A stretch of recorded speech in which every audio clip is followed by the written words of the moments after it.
Budget Blinds. Visit their showroom or call today for a free in-home consultation.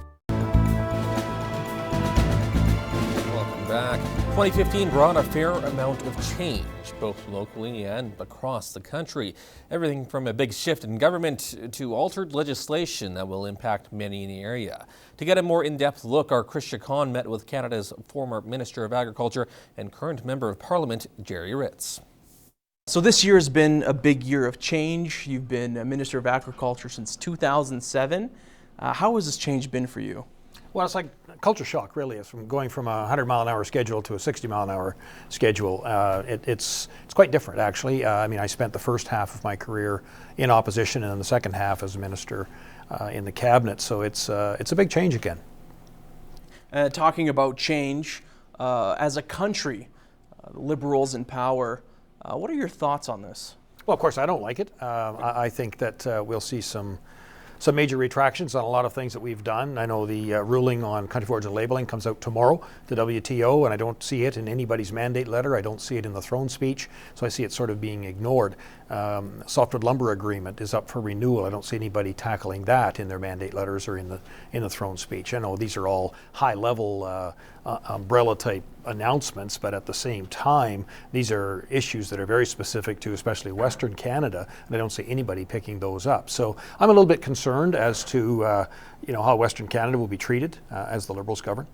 Right, and Justin Trudeau promising a lot of change.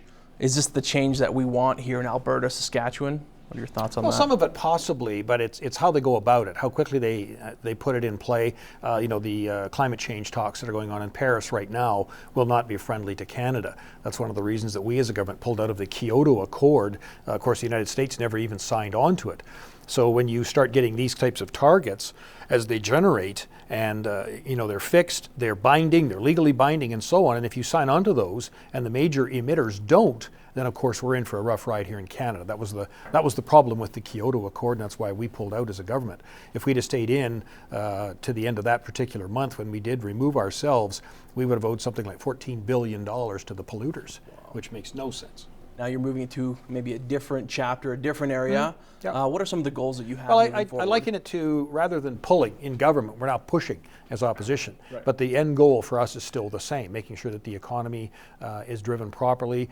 Certainly we want to make sure that our environment is clean and clear. We're 2% of the global problem when it comes to the environment. So we could clean ourselves up, scrubbed just like a Saturday night bath. But at the end of the day, if the major polluters, China, India, Brazil, even the US, don't clean up their act, we've done all of that and put our industry at risk, including agriculture. We've got a good story to tell when it comes to our environmental footprint. It's lighter than it's ever been, and we don't get any kind of credit for that.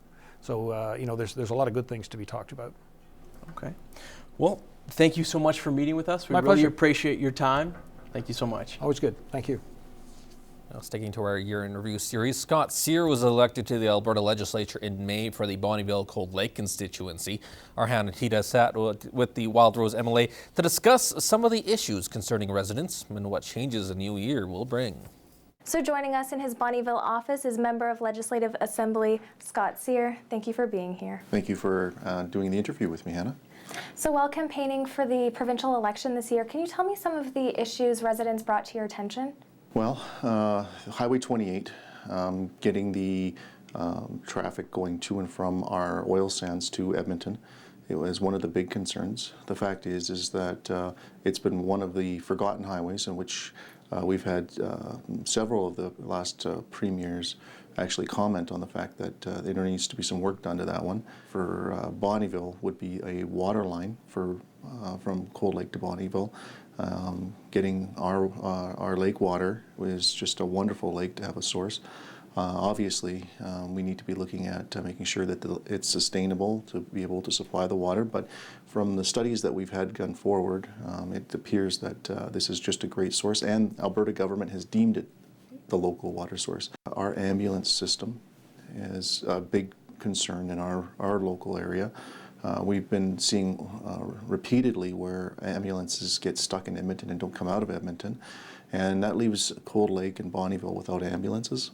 And this is definitely something that I'm looking at trying to address. We're looking at creating a meeting coming up with all of the municipal leaders across the riding soon, and discussing this, and then bringing those discussions to the NDP government, saying that what is being pushed forward is not working for us. So what are your thoughts on Bill 6 being passed?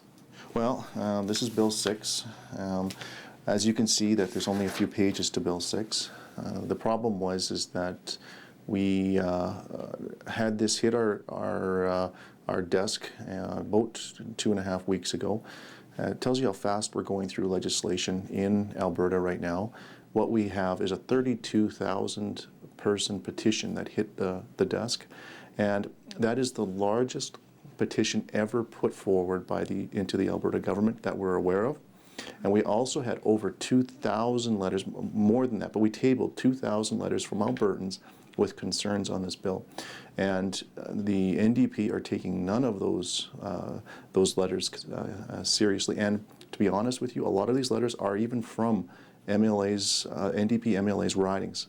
What does the constituency have to look forward to in the new year? Rural ambulances is definitely the highest priority, and I've been hearing that across my riding. The fact is that this is definitely on my radar. We also have infrastructure deficits going across the riding that need to be addressed. So making sure that the constituents are heard, and making sure that we are identifying these deficits and bringing them forward to the appropriate minister needs to be my priority. And to be honest with you, I've been all over it. Once again, Mr. Cyr, thank you for being here. It's been a pleasure, and I hope to do this in the future. Stay safe, don't drink and drive, and we will see you guys in 2016. Good night. See you next year. See you next year. Happy New Year.